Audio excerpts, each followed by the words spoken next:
Oh my God. The village Emily Harms calls home looks more like a war zone.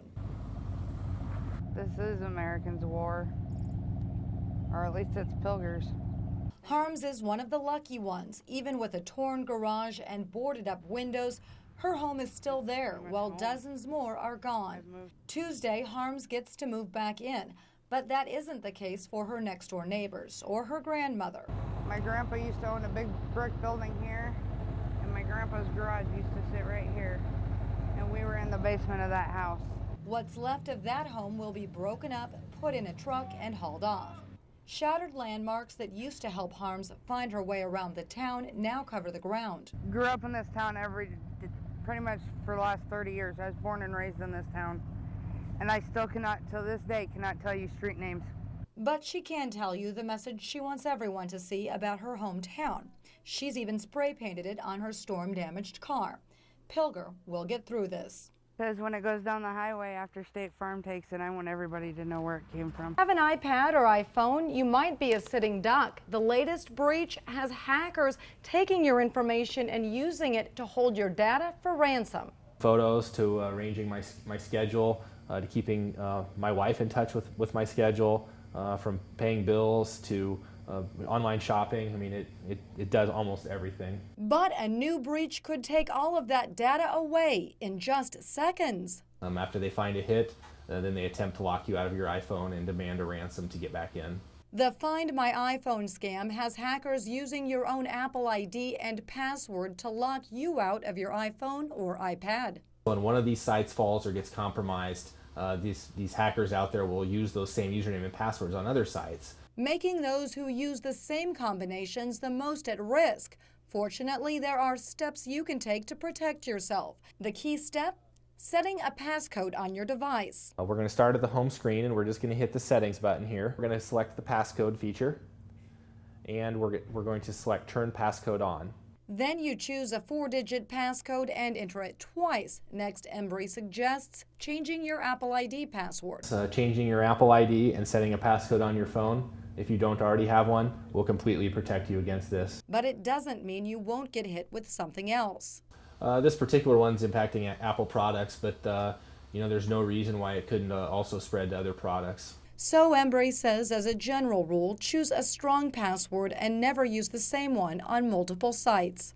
So how do you store all of those passwords? Embry suggests signing up for 1Password or LastPass, programs that will help you by storing the passwords in a place where you'll know where to retrieve them. Reporting from our studios near 46th and Farnham, Laura Berry, Fox 42 News. And then talking while walking could make you a target. The #1 rule to self-defense, to be aware of your surroundings, but you can't be when you're on your cell phone. But what if it's too late and you end up in the clutches of a criminal? Brown says go for sensitive spots. Nipples are one of them. Pinching and twisting. Jelly slap to the face, pop, just stings them in the face. Technique #3, you can jelly slap the ear. It'll snowflake them. Brown says choking is the most common method of attack. She says when being choked, the best way out is by pulling on the attacker's pinky fingers. Peeling them back, I now have control. I can push him off. And even before an attack happens, Brown says intuition should be in your arsenal. The ding, ding, ding that's going off. Listen to that. Women's intuition, your gut instinct, the most powerful tool a woman has. Not much makes me nervous. Bud Sittig has flown a lot of different planes during his 50 years as a pilot, but he says flying this one is the most difficult. It's heavy on the flight controls, cumbersome. It's challenging in crosswinds because of the big tail. It tends to weather vane into the wind. This B-17 is one of only 13 that still fly today. This is probably the original table that a crew member sat at. Original direction finder. This Memphis Belle is a replica, was built in the 1940s and featured in a film with the same name that told the story of a crew of 10 who defied the odds. No crew had ever completed 25 missions. So imagine the courage of those people that went out, those young warriors that went out every day or every other day when they were scheduled for the missions to fly these bombing missions. Today, modern tools are combined with original controls.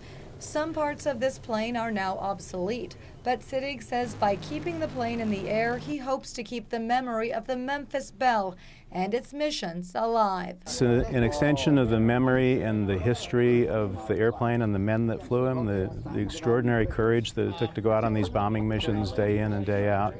And that's really what the Liberty Foundation is about, is keeping that memory alive and educating people of today's generation, of that great generation of the 1940s that were courageous and carried out the war effort on our behalf. Laura Berry, Fox 42 News.